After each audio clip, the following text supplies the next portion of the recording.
Olá pessoal, tudo bem com vocês? Bom, hoje a gente vai fazer um vídeo bem bacana. A gente vai fazer uma comparação sobre um fundo imobiliário e uma ação. A gente vai analisar qual é o comportamento desses dois ativos. Eu já falei em um outro vídeo a respeito dessa situação que existe entre os fundos imobiliários, as diferenças, os prós e os contras de fundos imobiliários e ações.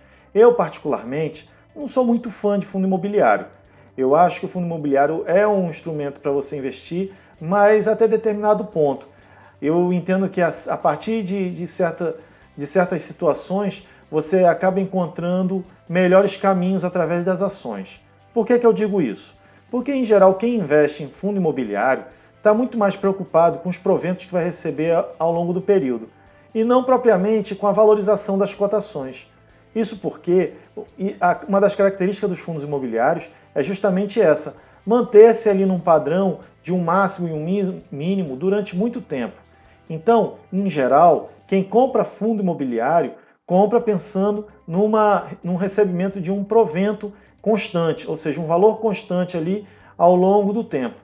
E quem investe em ações pensa também a respeito dos rendimentos, que seriam aí os dividendos e os juros sobre capital próprio. Porém, também tem a ideia de uma valorização nas cotas. Daí a gente ter dois tipos, basicamente, de empreendimentos em ações, que seria as ações de crescimento e as ações de valor.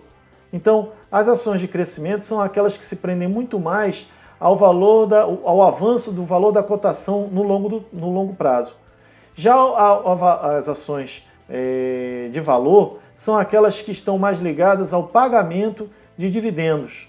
Então, mesmo as ações de valor, aquelas ligadas à questão de dividendos, o pagamento de dividendos, a gente tem também um certo crescimento em suas cotações. Um exemplo muito grande disso daí é a Taesa. Taesa é uma empresa excelente pagadora de dividendos, né? E teve recentemente uma alta expressiva em relação às suas cotações. Se a gente pegar aí do final do ano passado, aí, do final do ano 2020 para cá, ela saltou aí da faixa aí dos 29, 30 reais para aproximadamente 40 reais. Ou seja, uma alta expressiva aí na faixa aí de uns 25 a 30%. Então, além de pagar muito bem dividendos, ela também tem a possibilidade de trazer ganhos através da valorização das cotas.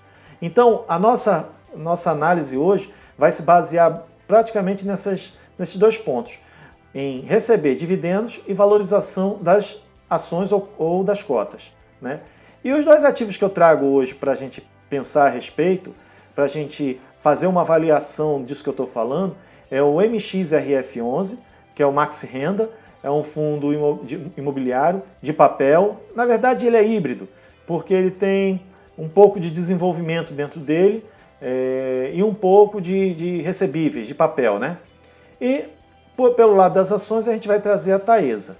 Então, para ficar uma comparação mais fácil e de se analisar, a gente vai falar aqui de um investimento na ordem de 10 mil reais. Ou seja, se você tivesse hoje 10 mil reais e fizesse a compra desse valor em cotas do MXRF11, quanto daria? E se fizesse em ações da Taesa, na Unity, TAI11, quanto daria? Bom, inicialmente eu posso dizer para vocês que com a cotação de hoje, a gente teria aqui uma quantidade, para o MXRF11, uma quantidade de 954 cotas. Parece muita coisa, né? Mas isso é porque a cotação do MXRF11, ela hoje está na faixa aí de R$ 10,48. E da Taesa, se a gente pegar os 10 mil reais e fizer a compra das ações da Taesa, da TAI11, a gente conseguiria hoje numa faixa de 250 ações. Isso porque a cotação média que eu estou considerando aqui é de R$ 40 reais. Então, tendo esses dois valores aqui na cabeça, as 954 cotas do MXRF11 e as 250 ações da TAI11, eu fiz a seguinte proposta. Se a gente pegar o rendimento que ele teve nos últimos 12 meses e simplesmente replicar para os próximos 12. A gente tem que lembrar que o recebimento dos valores passados não gera expectativa para um recebimento futuro, mesmo sendo um fundo imobiliário. O próprio MXRF11 é um exemplo claro disso daí. Ele, por muito tempo, ele pagou 7 centavos. Por um período ele aumentou para 8 centavos, chegou até a pagar 9 centavos no ano passado. E agora voltou aí para casa dos 7 e 8 centavos. Então a renda dele varia sim ao longo do tempo. E a Taesa, da mesma forma. Então, dependendo da receita que ela consegue fazer durante um trimestre ou dois, a gente tem uma variação nos dividendos que estão sendo pagos pela empresa. Então, a proposta que eu tenho é a gente congelar esses recebimentos que foram feitos do ano passado, ou seja, dos últimos 12 meses, e projetar esse mesmo valor para os próximos 12 meses. Então, eu levei em consideração o pagamento feito do dia 25 de maio de 2020 até o dia 24 de maio de 2021, tanto para a Taesa quanto para o Maxi Renda, o MXRF11. Nesse caso, o Maxi Renda, utilizando essas 954 cotas, lhe geraria uma perspectiva de rendimento, de proventos, na ordem de R$ 820,44. Ou seja, se você comprasse hoje as 954 cotas que você teria direito com os seus R$ 10.000, você teria uma perspectiva de receber R$ 820,44 ao longo dos próximos 12 anos. Lembrando que isso é só uma expectativa, isso aí não é um valor concreto, isso aí não é o dividendo que ela de fato vai pagar, não é o provento que de fato ela vai pagar. Ela pode vir pagar a mais ou menos, é apenas uma projeção.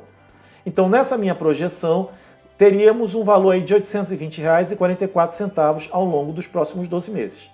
Já para a TAEA 11, nós teríamos aí, nos últimos 12 meses, uma distribuição de dividendos da ordem de R$ 5,31. Então, aplicando R$ 5,31 por ação, num total de 250 ações, nós chegaremos aí a R$ 1.327,50. Dá para perceber que, em relação a dividendos, a Taesa não faz feio com relação ao valor que é pago pelas cotas do MXRF11. Apesar do MXRF ter um yield bacana, hoje girando aí na faixa dos 0,70, 0,75, ainda assim ele perdeu para a Taesa. Bom, mas tem gente que vai dizer assim, mas o dividendo pode ser que ele não seja pago, a empresa pode simplesmente não querer pagar. E o MXRF11 ele é obrigado a pagar por conta da legislação. A nossa lei brasileira determina que os fundos imobiliários têm que pagar pelo menos 95% do que apuram. E essa determinação não existe para as empresas. As empresas elas têm um payout determinado cada uma pelo seu documento constituinte, ou seja, pelo seu estatuto. Então, no estatuto da empresa é que vem definido quanto ela vai pagar ao longo do período. Para o caso da Taesa, como eu falei, ela não faz feio. Vejam, ela consegue rentabilizar bem melhor que o Maxi Renda. Ela consegue R$ 1.327,50 em um ano e o Maxi Renda R$ 820,44. Bom, aí chega o ponto vital que eu havia falado lá no início. E se a gente comparar não apenas o rendimento que traz a ação, mas sim comparar a valorização que a cota trouxe no período? Bom, a gente vai olhar lá para trás, para os últimos 12 meses, e ver que a cota do MXRF11, em 25 de maio de 2020, estava em exatos R$ 10,42. Hoje, ela está em R$ 10,48, ou seja, uma variação aí de 6 centavos. Claro, ela teve patamares maiores durante esse período. Ela chegou a R$ 11,00, R$ 11,20, mas também teve valores menores. Então, eu estou pegando apenas o ponto inicial e o ponto final, para a gente fazer uma análise mais justa. Então, se a gente comprasse há 12 meses atrás, nós pagaríamos R$ 10,42 por cota do MXRF11. E se a gente comprasse há 12 meses atrás uma ação da TAEA 11? Bom, a gente pagaria nessa data, no dia 25 de maio de 2020, o valor de R$ 24,34. Então veja aí como a ação ela teve um poder de acumulação de ganho muito maior do que um fundo de investimento. Ela conseguiu sair de R$ 24,34 para os atuais R$ 40. Aí você também pode me dizer, mas esse ganho não é garantido, ela podia ter reduzido o valor. Poderia. E aí é que vem um ponto. As ações, pelo fato de ter maior volatilidade que os fundos imobiliários, eles podem ter um crescimento mais expressivo e também pode ter um prejuízo mais expressivo. Os fundos imobiliários, eles têm essa vantagem de uma menor volatilidade. Para quem tem problemas com volatilidade, ou seja, quer evitar volatilidade nos seus papéis, talvez o fundo imobiliário seja uma boa opção. Afinal, você veja que uma variação de 6 centavos não é uma coisa que preocupe ao investidor iniciante. Já uma variação que saia de 24 passa para 40, isso aí realmente causa um impacto grande no patrimônio do investidor. Então, se você está se perguntando assim, como eu vou saber qual é o melhor, o fundo imobiliário ou qual é a melhor ação? Isso aí eu não tenho como lhe responder, porque em geral vai depender do seu planejamento estratégico, do que você pretende fazer no investimentos, principalmente a sua definição do seu perfil de investidor. Se ele vai ser um perfil arrojado, se ele vai ser um perfil moderado, um conservador, isso vai depender muito de você. Então, você primeiro tem que saber qual é o seu perfil, para depois fazer o seu planejamento estratégico e aí sim definir em qual papel você prefere investir, qual papel está mais alinhado com o que você pensa. Se vai ser no modo de investimento em fundo imobiliário ou se vai ser investimentos em ações. Eu, particularmente, prefiro e entendo que ações traz muito mais retorno e é muito mais significativo para a minha carteira do que os fundos imobiliários. Claro, eu também tenho fundos imobiliários, mas eu tenho por um fator de diversificação, não porque eu vejo nos fundos imobiliários uma vantagem comparativa em relação às ações. Então, para vocês terem uma ideia, hoje a minha carteira está variando aí numa média entre 85% e 90% de ações e a diferença ali em fundos imobiliários. Então, é interessante a gente perceber que no MXRF11, nesse período de um ano, a gente só teve um ganho de 0,57%. Já nas ações da Taesa em específico, a gente teria um ganho de 64,42%. E aí existem também, nesse período, ações que performaram pior, fundos que performaram melhor. Então vai depender de uma avaliação mais específica de qual ativo que tem mais a ver com o que você pensa. O importante é você sempre ter na mente que a diversificação ela é um fator primordial. E a diversificação ela não é necessariamente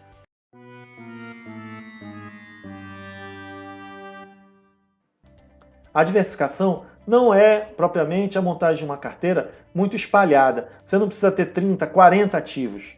Então, dependendo do volume de recursos que você tem aportado, do seu patrimônio, você pode separar ali 5, 10, 15 ativos e aí fazendo a sua diversificação do montante que tem na sua carteira nesses ativos aí que você escolheu. Então, pense o seguinte, quando você tiver de analisar entre um fundo imobiliário e uma ação, pense no que você quer, aonde você quer chegar e o que cada um vai trazer para você, tá certo? Porque essa escolha aí vai ter reflexos ao longo do período que você estiver investindo. Então, num prazo aí de 10, 15, 20 anos, isso aí pode modificar sua carteira de forma substancial. Então, isso aí é o que a gente tinha para hoje. Eu espero que tenha ficado entendido. Eu aqui não estou fazendo nenhum tipo de pregação para vocês façam investimento em ações, apenas deixando claro a minha posição. Eu acho que aqui cabe a cada um pensar e entender o que é melhor para si. E agora eu já quero aproveitar e fazer umas perguntinhas para vocês. Vocês têm ações? Vocês têm fundos imobiliários? Se tem, diz aí qual que vocês têm. Qual dos dois você acha que seja mais comparável com o seu perfil de investidor? O que você acredita mais dos dois? Bom, isso é o que nós tínhamos para hoje. Eu espero que vocês tenham gostado. E agora chegou aquele momento da gente pedir a vocês o apoio para fazer o nosso canal crescer. Pedir a vocês aí para vocês compartilharem com seus amigos, com seus familiares o nosso canal.